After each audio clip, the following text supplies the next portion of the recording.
You serious? Yes. I'm Marcus Bronzy. Hello. And I'm Nick Bright. What's good? There's plenty of ways to kill some time out there. Right now, you're killing some time with us. How you doing, Nick? I'm good, man. I'm good. Like, just tired, you know? Tired of running. Because I don't know if I've mentioned this on the show or in life or on Twitter or on any of the other places you can find me. But I'm actually running the London Marathon, you know. I've turned into that guy that I hate. The guy that, like, when they're doing something, they have to inflict it on everybody else that they're doing it. That's me now. All I do is talk about marathon training because that's all I do. Where are we at now in the routine for the marathon? What is your morning routine through to the evening? What happens to Nick Bright while he's preparing for this marathon? Well, I'm just going to be real. Like, I only run in the evening. Like, I don't run in the daytime because I don't know. I just can't be arsed. And then in the evening, currently at the moment, I'm only running on the treadmill. I haven't graduated to outdoor running yet because it's too fucking cold. We live in England, mate. Like, I know you're like a prolific runner, or you were. I don't know if you're still doing it, but like, don't know if the belly represents that lifestyle now. Well, you're somebody that runs outside or is used to running outside. Yeah. That's not me. In the words of Skepta, like, I am not an outdoor runny type guy, not in the cold. So I'm kind of waiting till maybe the end of Feb. Okay. And then I'll graduate to running outside because I'm going to have to bite the bullet at some point. Mm-hmm. And then the marathon's on the 23rd of April. So it's like, it's enough time away to kind of to build it up. And I know there's probably people listening to this going, you're only doing treadmill running, what? But it's like, I put the incline on 1.5. And then, which I've read on the internet, if you put the incline on 1.5, it basically, the internet said 1.0, but I put it on 1.5 because I'm an extra guy like that. So I put it on 1.5, and apparently it's meant to replicate the wind resistance that you would get outside. Do you know what I mean? Because like, you're running up a slight hill for the whole time. So the wind that pushes against you when you're running outside, yeah. This represents it when you put it on 1.5. Well, 1.0 is what they say, but I put it on 1.5 because, you know, I'm just trying to be that guy. So you're in straight gale force wind at the moment. That's what it is. I wouldn't say gale force. More like, you're running through a tornado. A slight breeze. You're running through a tornado backwards. So you're on the treadmill. Yeah. How far do you have to run every day at this point? Well, how it works, God, I'm so boring. I realize if you're not interested in running, I'm sorry, but you're gonna have to listen to this and make do. It's all about weekly mileage, right? When you're training for a marathon or when you're training for long distance, it's about accumulating the miles across the whole week, and you do one long run per week. And what I've read, why do you break it up like that? Because you can't do loads of long runs because you get injured. Okay, cool. Because you'd be like doing too much. All right, I'm with you. So what they say is, by the time the marathon comes round, so 23rd of April, yeah, your long run needs to be about 20 miles in one go, right? So that's like a lot, right? I know that, but because they say they never recommend you run the actual marathon distance in training. So the marathon distance is 26.2 miles. They say never run 26.2 miles in training. But I'm talking like, this is like the week before the marathon now. You need to be able to run 20 miles, like, in your long run. And the reason they say that is because it's only 6.2 miles more. I say only, that's a lot. But it's only 6.2 miles more to complete the whole marathon. So it's like, you need to be able to just run for hours and know what it's like. Because it's all well and good doing loads of little runs, or, you know, doing like a 10-mile run and then stopping, 10-mile run, stopping. That's all good, but that's like less than half of what the actual marathon distance is. So it's less than half the amount of time on your feet pounding into the concrete, you know, for all that time. So that's what it's more about, getting your body used to, like, being up and on your feet for that amount of time more than anything else. But the furthest I've run on the treadmill, as things stand at the moment, is 9 miles. So I've done 9 miles, took me 80 minutes, which is not too bad. Just need to keep upping the mileage. How did that feel, the 9? It was hard, man. But like, the thing is, because I'm doing it at a relatively all right pace, like, it's harder than like if I just like plodded along. Because the thing is, a lot of people have said to me, oh, what are you aiming for? Because when people run the marathon, most of the time they're like runny type people for obvious reasons, because it's the longest kind of running that you can do. Yeah. But I'm doing it for a charity through work as well. Like, so I'm doing it for Heads Together. I don't know if you heard the episode where I spoke about it a couple episodes back now, where I met the Duke and Duchess of Cambridge and Prince Harry as well. As our Resident Evil episode, I think. Yeah, friends of mine now. You know what I mean? Oh, but, well, Harry and Will, yeah. Yeah. Hazza and we can get Bill on BBQ. There we go. First BBQ guest. Yeah. The boy, if you start there, where do you go from there? Exactly. Where do you? No, I am straight afterwards. No. But anyway, the point I'm trying to make is basically, I can't even remember the point I'm making now. Man's forgotten it. The length of running. You were talking about the length of running that you're doing and how that's setting you up for the big run. So you've done 9 miles, and you were explaining how that felt. Yeah, just build it up. Yeah. So my next long run, I'll aim to do 12 miles and stuff like that. But yeah, the point I was making is when I run the marathon, I'm not aiming to do it in like an amazing time. Like, I don't care about that. I just care about raising awareness for the charity that I'm running for. Do you know what I mean? That's my thing. I'm not like, ooh, I want to do it. I want to run like next to the elite athletes. Me and the Ethiopians and Kenyans, fam. Yeah, I'm going to be going with them. No. I mean, Nick, that's cool, but a little bit of it must be a bit of excitement about the run, though, as well, though, isn't it? Like a bit, though, isn't it? A bit. I just want to finish the race and get the medal. You know, like that's a cool thing, isn't it? London Marathon medal. I know. I was just about to say, how many people can say they got one of them? But there's like literally thousands every year that get one. But you know what I mean? Like, a lot of those people will be repeat people. Like, for example, I've never met somebody who's got a London Marathon medal. You know. Well, Nick, I'd like you to know you have still not met somebody who's won a medal. I'll be the first How to Kill an Hour guy to have a London Marathon medal. I can't imagine. Let's go through all the people that have done How to Kill an Hour in the past. Can't imagine producer Billy's got one. He ain't got one. You ain't got one. No. Ace. Nah. He ain't got one. Wrestling belt probably. Yeah. Funk Butcher. He ain't got one. No. Who else has been on? Dev. Has he been on? He ain't got one. So all right. Just me. So it'll be Nick. Just me, bro. Marathon Bright. How are you fueling the training at the moment, though? Because you're doing a lot of exercise, so I presume you must have to put a lot in. Yeah. Well, when I done that run the other day, the 80-minute run, I burnt over 1,000 calories. Because, you know, the tread, obviously it's a rough indication on a treadmill, but like 1,000 calories, man. I was like, wow, that's like almost half of what the daily recommended intake is for a dude. So that's like, you know, and you could see it like that's another whole dinner, really. So did you make up for it? Do you know what? Like, because I talked to my girlfriend about this, and I don't want to bang on about my girlfriend being an elite athlete and all that, you know, like, but she is. So she knows the kind of like diet side of things. And she pretty much said to me, like, within reason, obviously, you can't just eat burgers 24/7 because you'll probably die of high cholesterol and all the rest of it. But like, you can eat like well. You don't have to be like, oh, I'm only going to have a salad, or oh, you know, I've got to be really, really healthy. Like, when you're training for a marathon, obviously you have to eat foods which like give you the right amount of energy and like slow release and blah blah blah. God, that sounds so boring. But like, you can eat like nice food, which is a good thing. Okay, what is slow release? Things like porridge and that, like for breakfast. Yeah. Like that's probably like one of the best slow release foods to eat. Oatmeal, porridge, stuff like that. But yeah, I'm not really paying that much attention to the nutritional side of things because I like eating junk food too much. Golden Arches. Yeah. Well, I don't go there. Do you know what? I haven't had a Golden Arches in November this year. It'll be 5 years.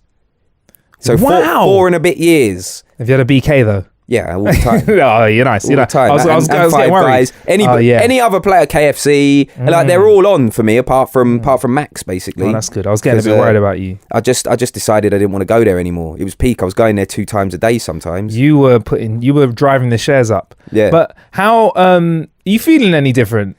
Because I know it's you said it's lots of little runs, but it's still quite a drastic change because you weren't doing loads of these runs before. I wasn't doing any runs, bro. Like, back in the day, about 4 years ago, This is just after I gave up Max. You can tell that I went on a health kick. That's what happened, right? So about 4 years ago, I started doing 5K runs, and I got pretty good at it. I got my 5K down to under 20 minutes, which when I talk to people, they're like, "Wow, that's like, fast." Yeah, so I got it was like just under. So like, and I only ever done it under 20 minutes once, but it was around 20 minutes each time. But got it down to 1956 or some shit like that, and then I got my 3K down to under 10, and then I just kind of like just stopped. So I got pretty good at it, but it does feel nice to like have something to aim for. Do you know what I mean? Like there's this London Marathon coming around. I've always wanted to do it ever since my science teacher told me he was running it when I was in like year 9. And now I'm kind of forced to do it. Every year I was like, yeah, I'll do it. I'll give it a go. But I never did. But now it's like the charity approached. Where Radio 1 and 1 Extra have teamed up with. We're doing a big series and a big push on mental health, and we hooked up with the charity Heads Together, and now I'm running the London Marathon with Adele Roberts from Radio 1, and we've got no choice. Wicked. Before we move on though, can I hear a bit more about Heads Together, because I genuinely I don't know about it, mate. So, and I know mental health is something that I'm happy that it's come to the forefront of people's sort of vision when they're kind of talking about pressing issues, because it's important, right? Yeah. It's basically a charity that's chaired by the Duke and Duchess of Cambridge, aka Prince William and Kate, who some people know them better by. Although, like when they stepped on stage, it's obviously the Duke and Duchess of Cambridge. But then when William was giving his speech, he calls her Catherine, because you know that's her real name. But like all the kind of like publications that we read here at How to Kill an Hour HQ, they're all like, yeah, Kate, yeah. She's real nice, that Kate, ain't she? But yeah, so Prince William, the Duke and Duchess of Cambridge, and Prince Harry, they're the kind of chairs of the of the charity, and basically it's a charity that's focus is to get people talking about mental health, because the thing is, that's the most important thing about it. Like, it's so simple. It's so complicated yet so simple. That's probably the best way to put it. And what I mean by that is like, you can help cure so much just by chatting to somebody. Like, just as simple as that. You don't know what somebody's going through, basically, and a lot of the time with mental health issues, people are embarrassed or afraid to say something to even their closest friends or family, so it's like they just don't say anything, and then it spirals more and more and more and more. Like, the more you don't talk to people and the more you bottle things up, the more alone you feel and the more depressed you feel, and then you end up doing something really, really silly, because at the time in your state you think it's the right thing to do, but it's obviously not the right thing to do. And we've seen so many people lose their lives because of this. So, like, to have the Royals kind of on board pushing this, and also Rio Ferdinand was there. He's one of the kind of ambassadors for it. Professor Green was there, the UK rapper who's a big advocate with when it comes to mental health, because he's had some issues with that in his life in the past. So it's like, a lot of people are talking more and more about it, and I just thought it was a great thing to get involved with, and I'm excited to be running the London Marathon for them.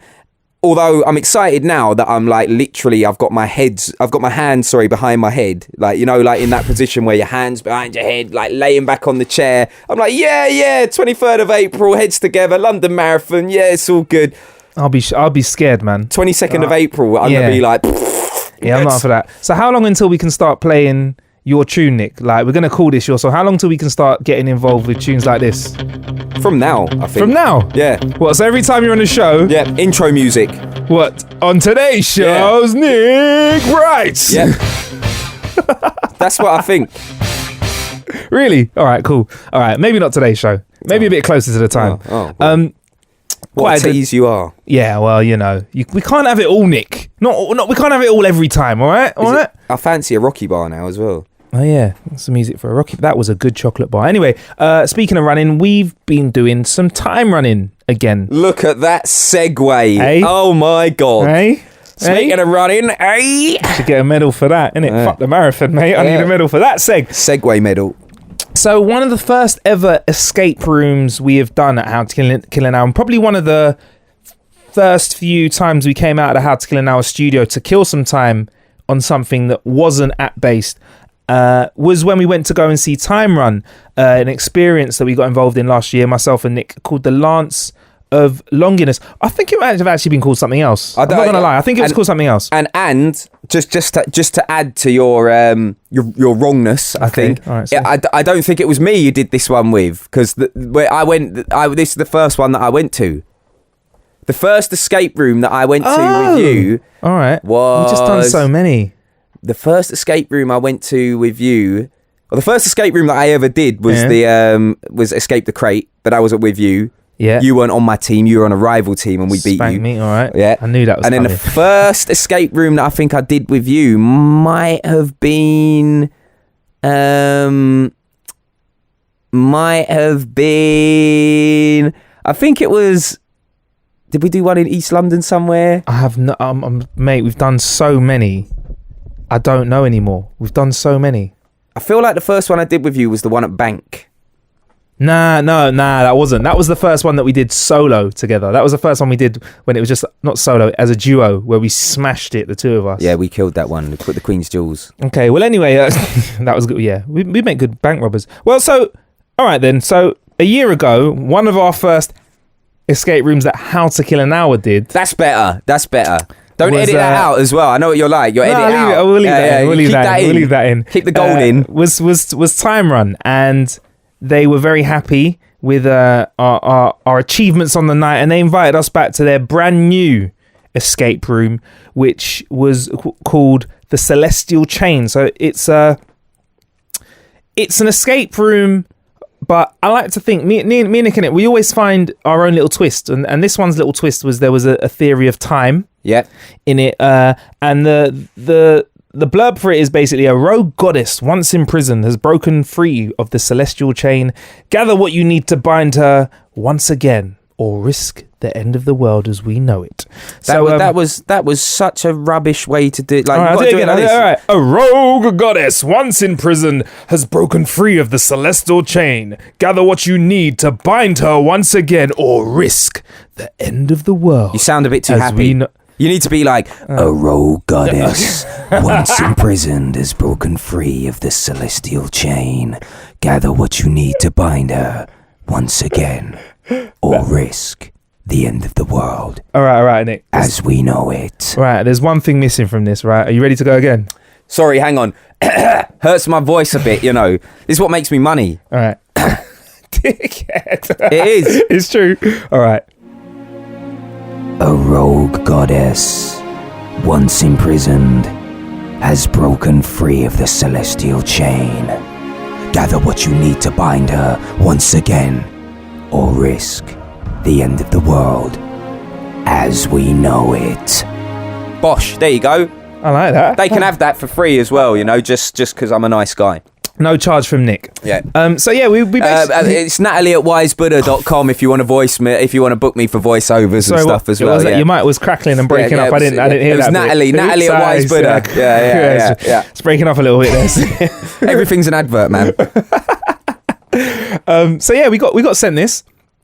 We got asked to come along, and it'd be interesting to hear your opinion on it, because it's the second time I've done this experience. So it'd be interesting to hear what your take was on this specific escape room experience. So hang on, it's the second time you've been to this place, but the first time you've done that. Second time we've done that experience, but it'd be nice to hear. No. First time you did that experience, surely. It's the second time I've done this family of experiences. So I've already spoken about this. Yeah, the first one you did was the Lance of Longinus. Yeah. Longinus. Yeah. Is that how you say it? The Lance of Longinus. The Lance of Longinus. Basically, I was just asking you to say it up for us, Nick. Yeah. And then the Celestial Chain, that's the first time you've done the Celestial Chain. So yeah, it's the first time that what did I say? There's going to be a lot. It's the second time I've done this experience. So it's the second time I've been to this place. Yes, that's more like it. That's it. That's what I was. The only reason I'm asking is because I was like, so what? You've done it before, but you watched us struggle for ages, not telling us the shit to do. I was about to cuss you out. I was like, you watched us lot like bumming around, like, oh, what do we do? Oh, I don't know what to do. Like, and you've done it before. I was about to cuss you hard. It was my second time in this place. Right. The first time I went there, I did a different experience. You done the Lance of Longinus. That was related. It had a storyline that was tied in with the storyline that we were working with. But because it was your first time at this place, at this experience, Nick, I'm with you. it'd be great if you could set up the intro. Okay. Fucking hell, mate. Right. Well, it's the first time. He said he's been going to be doing running marathons, isn't it? Well, yeah. And it was the first time that I'd been here. Yeah. And the experience started rather terribly, actually, for us, because these idiots, they couldn't organise a piss up in a brewery, basically. They said to me... It's pointing at me. Yeah, you and producer Bill. I mean, he's not escaping just because he's a silent voice on this. He's not getting out of it. They said to me, 6 o'clock. Yeah, 6 o'clock on the dot. You have to be there. And on the email, it says you have to be there at your time slot and you have to press the bell because there's like a buzzer outside. You have to press the buzzer, bang on your time slot. So us lot, being the Kino Dinos that we are, we're standing outside. About 10 to 6 now. We're standing there. We're like, right, we're ready. 10 minutes. Buzzer's getting pressed because we're How to Kill an Hour. We're going to smash this.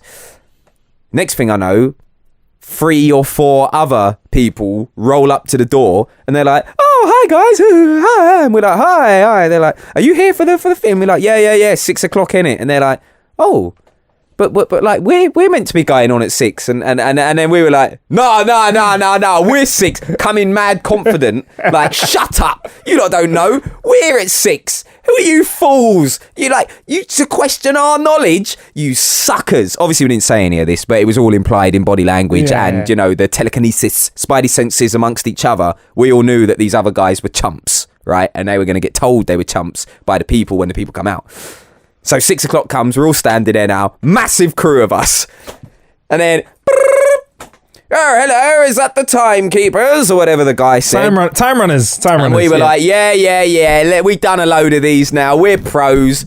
Come on, let us in. So then the guy opened the door, and then he's like, he's in character now, because, that's just how it is. He's Standard. like, oh, he didn't break character. That's what I liked. He didn't break character. What I like, he didn't break character to say, there's too many of you fucking dickheads. Who's the chumps that messed up? Because I would have broke character straight away if I was working. I would have been like, nah, there's too many of you, man. Some of you lot have fucked up.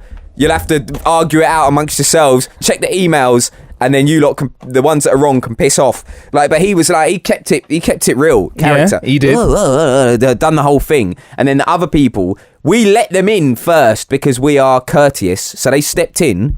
And then another dude who wasn't in character, he just came out the back door. Another guy just came, he was dressed in all the get up, but he knew the score. He didn't want to be in character. And he's like, yeah, who's Billy? Just bopped out like, yeah, who's Billy? Billy was like, yeah, that's me. That's how Billy talks, by the way. And then he's probably going to edit this out now, isn't he? Because he's like, he's hating. Yeah. And then he's like, yeah, no, he's going to change it. That's me. Yeah, that's me.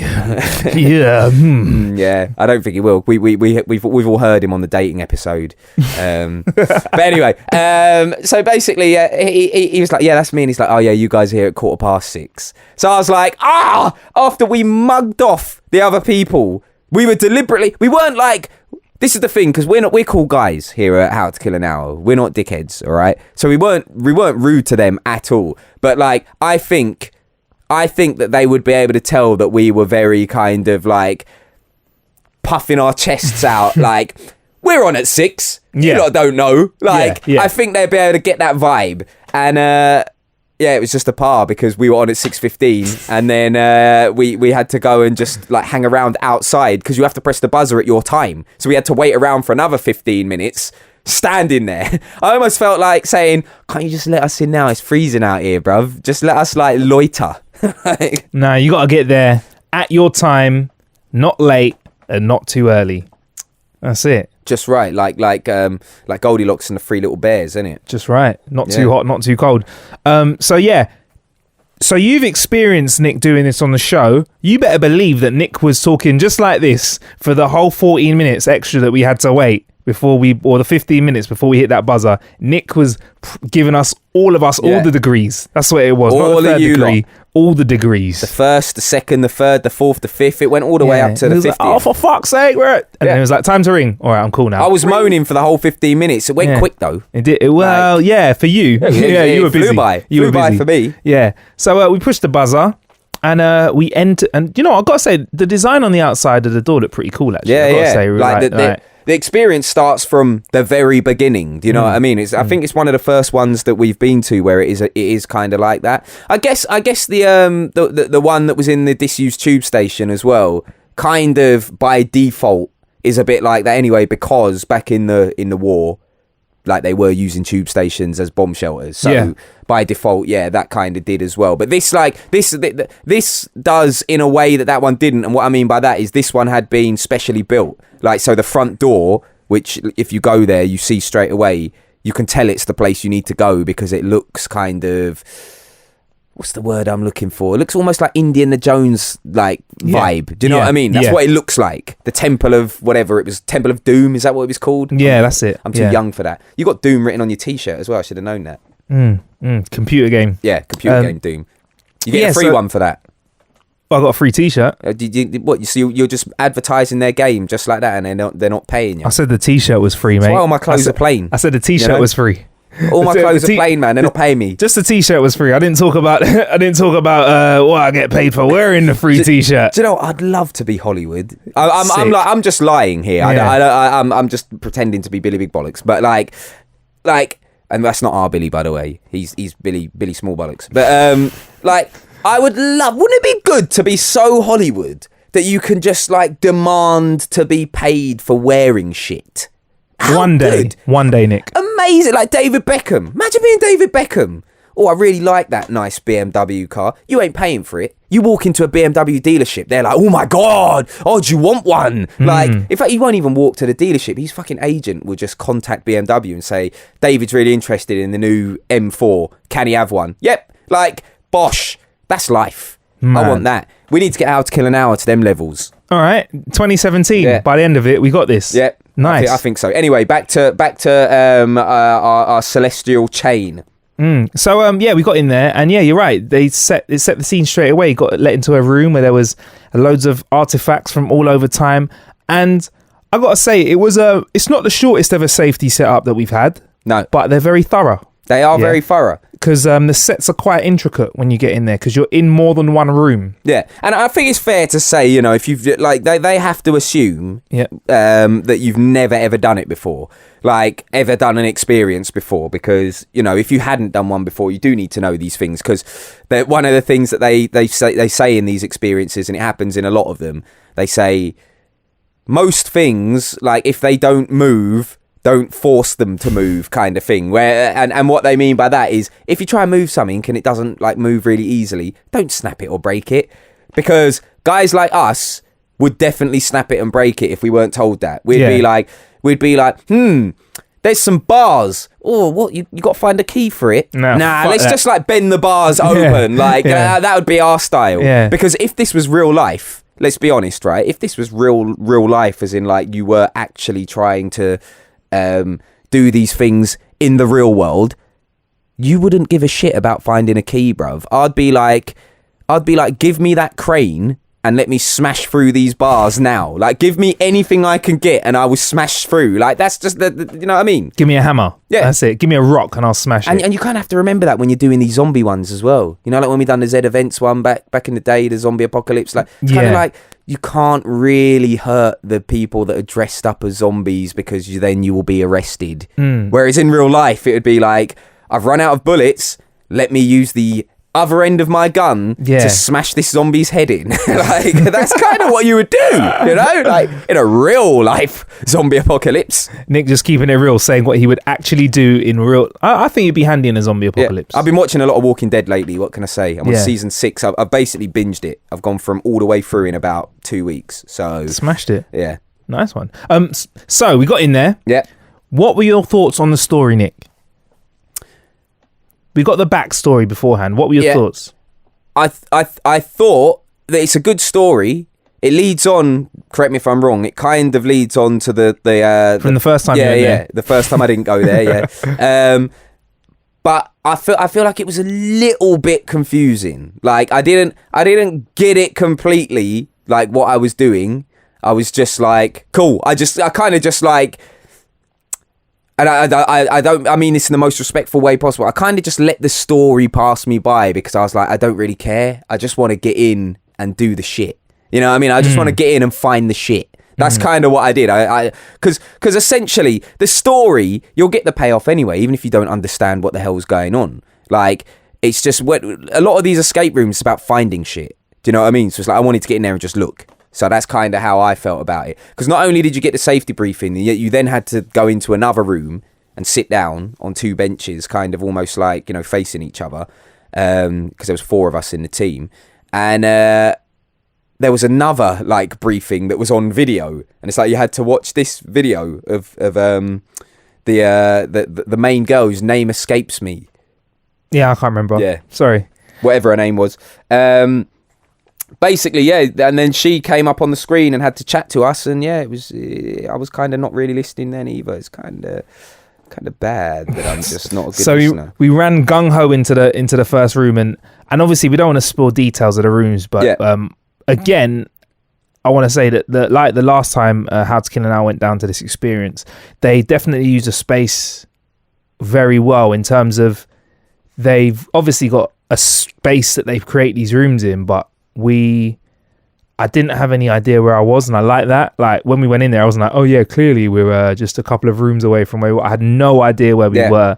And the kind of like the history that they put into the rooms is quite interesting. Like the way they dress the set makes you really feel like you're in there. So like we were in like Egypt, we were in like the olden days of some sorts. So yeah, but like I'm trying to remember exactly what they were. One was kind of like an Arabian. Yeah, that was it. Like that was the one you mean by Egypt, right? That was kind of like an Arabian zone, almost like Crystal Maze. That's it was like Crystal Maze. Yeah. So one was like Arabian zone. There was a futuristic zone. Future zone. Yeah. Then there was a like, I don't know what you'd call that other one. Like I want to say like Wild Westy type zone. Yeah. You think that's fair enough? Give it that, Kind of olden day Wild Westy type zone.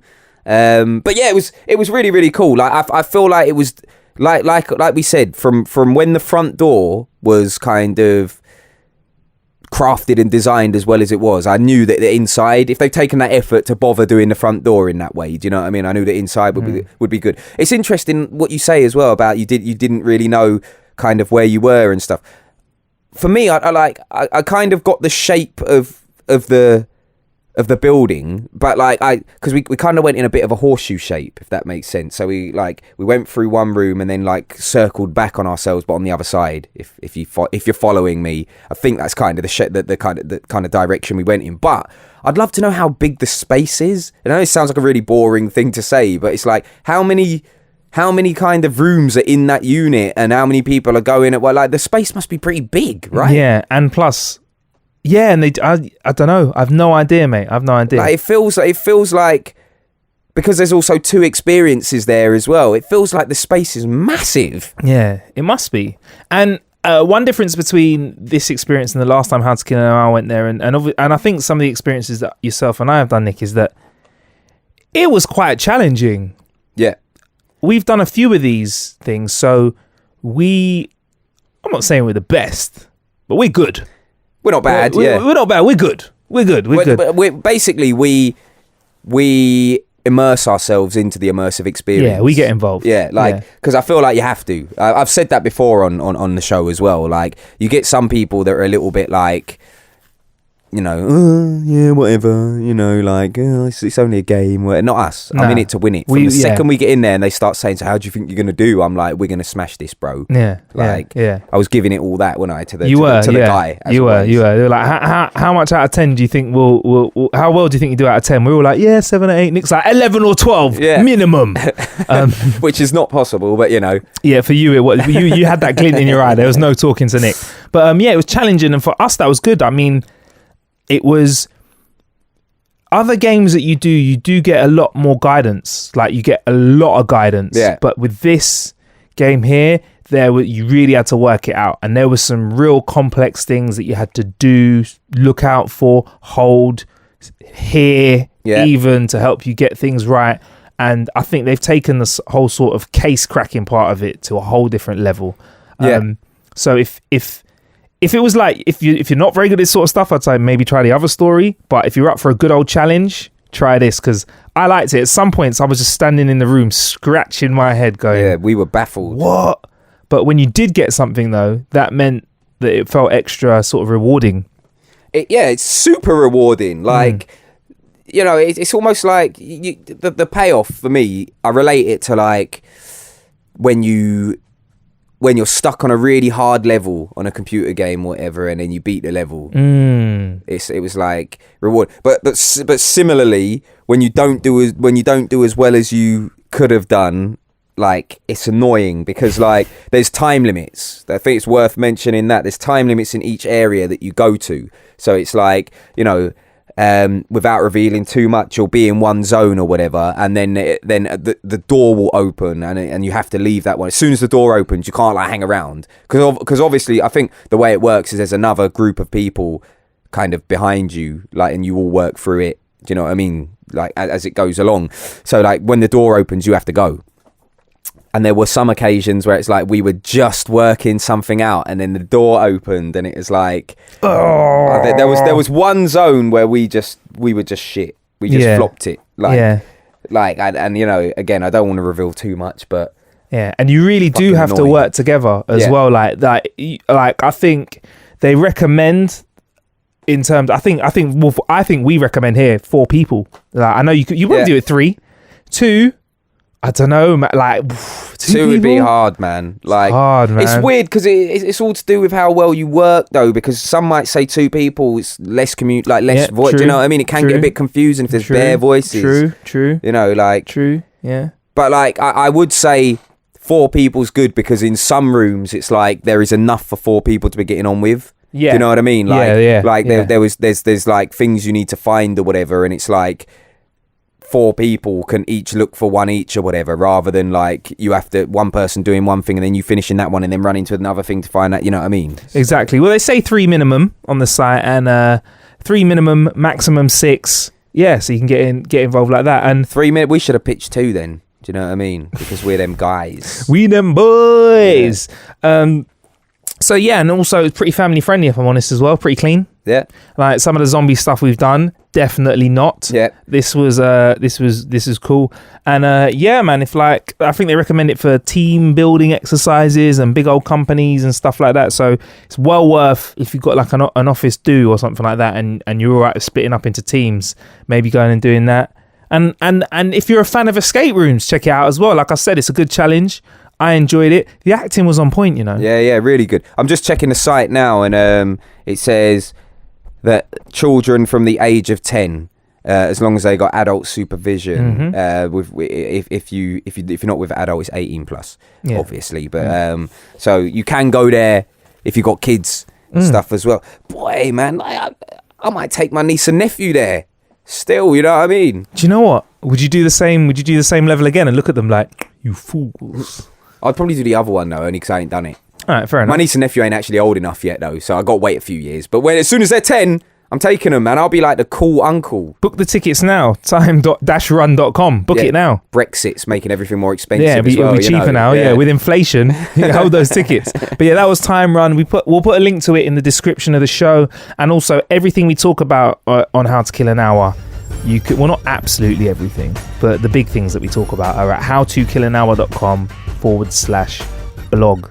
I had a great time there, man, and I look forward to their future stories as well. There's loads of ways to kill time out there. We've got loads of different ways that we've been killing time to share with you very soon. He's been Nick Bright. He has been Marcus Bronze. That was sick. Got to roll the R's. Yeah. Thank you for killing some. I'm forcing it. Time. There's no R in time. Us. There's no R's. There's no R's.